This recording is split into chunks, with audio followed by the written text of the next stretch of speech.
Hey, Henry, how are you? I'm very good, thanks. Well, good. Now, I want to know, you don't seem to suffer fools lightly. And working here on the internet all day, I know that the phrase 10 things you don't know is considered clickbait, which I guess it appeals to the lowest common denominator. And I'm wondering if the show appealed to you because you saw an opportunity to educate these people who are sort of viewed as the dumbing down of society. Well, Makes sense. one of the things I wanted to do was educate myself. And by educating myself with a camera on me, perhaps other people get the information that is going through me to them. I would never say that I'm an expert in anything more than overeating and oversleeping and procrastinating. But beyond that, I'm a student and I'm very happy to learn. And so with this show, we try and take the biggest possible topics, the low-hanging fruit, the civil rights movement, marijuana, Texas, the flag, money, the Hoover Dam, Las Vegas. These are some of the topics we're tackling this year. And finding 10 bits of small history surrounding those topics that you might not have known. And certainly we will not stump everyone all the time. If you are a being who's awake and alive, you'll know 3 to 5 of these things easily. But you might not know everything about that thing you know something about. And then perhaps the other half of the show, you'll go, wow, I didn't know that. And all we're trying to do is make history what it really should be. Fun, exciting, and informative, not only to inform you so you know things, but to help you find out about your own story. Because if you're an American, you come from these stories. You are part of this. And going forward, if you don't know the backstory, how are you going to move forward with any intelligence or any wisdom if you don't know what came before you? Now, have you looked at Drunk History and how they're attempting to do sort of the same thing? I'm sorry, say that again? I was wondering if you've taken a look at Drunk History, which seems to be pretty popular, and they seem to be doing or attempting to do the same thing, educate about history, but through a way that's a little bit different. I'm wondering if you took a look at that show to see how they're kind of doing it compared to what you did. I've never seen Drunk History, but I want to because one of my radio heroes, a pal of mine, Phil Hendry, the great comedian, he did an episode, and I want to watch him do that. So one day I'll see that show, but no, sir, I've never seen it. Oh, man, he was just on, I think, this last Wednesday when they showed it. That was a brand new episode. He's great on the show. Yeah, he is a genius. Did you see him on Mark Maron? No, I heard it was amazing. Yeah, it was great. No, I'm quite sure of Phil's genius. He looms large in my pantheon of heroes. Trust me. Well, and just that voice when you see the flashbacks over that.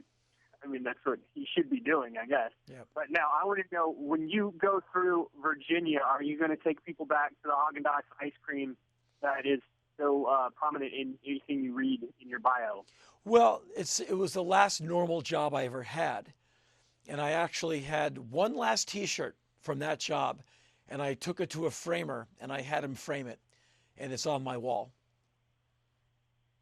Well, are we going to see an episode that's dedicated to that? Because, I mean, you are considered, the Godfather, the grandfather, the father, the god of hardcore. No. I mean, it sounds part of American history. Well, no, my history is not interesting, but the history that we're doing on the show is real interesting.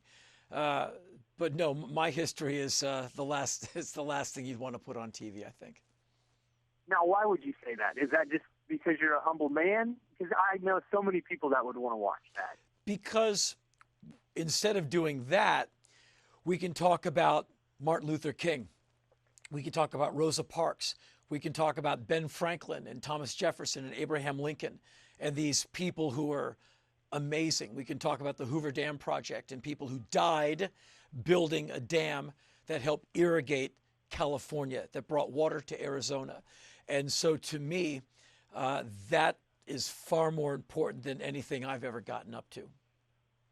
Well, and that's an interesting thing that I think that this show is going to do from what I've read, is that a lot of this stuff is the stuff we didn't see in history books that we didn't get to know while we were going through junior high or high school. Yeah. And as you can imagine, people are making history with every breath. So you're not going to get all of it in school.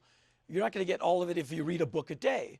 And so what we try and do with this show is find some interesting bits of the peripheral of a subject in history and go in through the side doors or maybe through the basement and get at a topic. Like we did an episode on the Hoover Dam, which was an incredibly moving episode.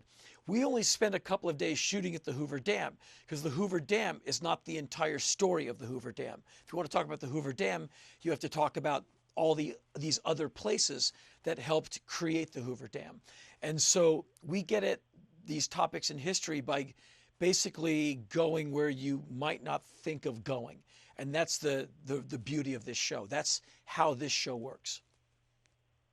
Well, besides the Hoover Dam, what really surprised you diving into this that you had no idea had happened in the past that kind of reflects on your own upbringing in history and where you're at today? I mean, is there any connection you felt to any particular thing that you saw or experienced? Well, a lot of us, millions and millions of us in America find Martin Luther King to be a real heroic and great American figure. And I believe we were in Alabama and we went to a home he lived in, the parsonage he lived in for a few years. And for history's sake, they've left on the front porch a dent in the porch where a dynamite stick blew up and basically blew the front of the house into the living room. And it could have very well killed Coretta King because it was near the piano that she used to play on. And when you look down at this dent and you realize this really happened, and that on that evening, Martin Luther King stood on his own porch after the thing had been blown up, and people had gathered around his house, and they basically wanted to go out and get revenge. They said, "Dr. King, we're going to go, right?" And he went, "No, you're all going to go home." And they all went, "Okay." And they all went home. He said, we're not going to do violence. And they all went home. And you can stand on that porch and look at that street where on that night he dispersed those people to say peace is going to be our victory, not throwing rocks, not engaging in violence. And when you can stand on that porch, this is when history starts grabbing you by the collarbone and shaking you.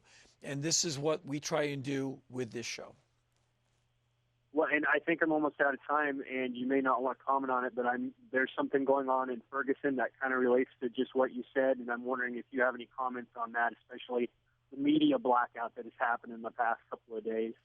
It is perhaps in a media age not the best way to get your point across by suppressing information. This has been true at all times, but in an age when everyone has a camera in their phone, the idea that you're going to get away from the truth or get away with something when almost every single person is a citizen journalist.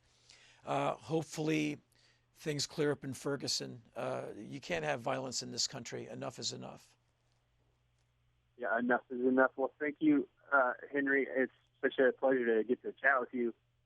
Thank you. I will talk to you later. Thanks.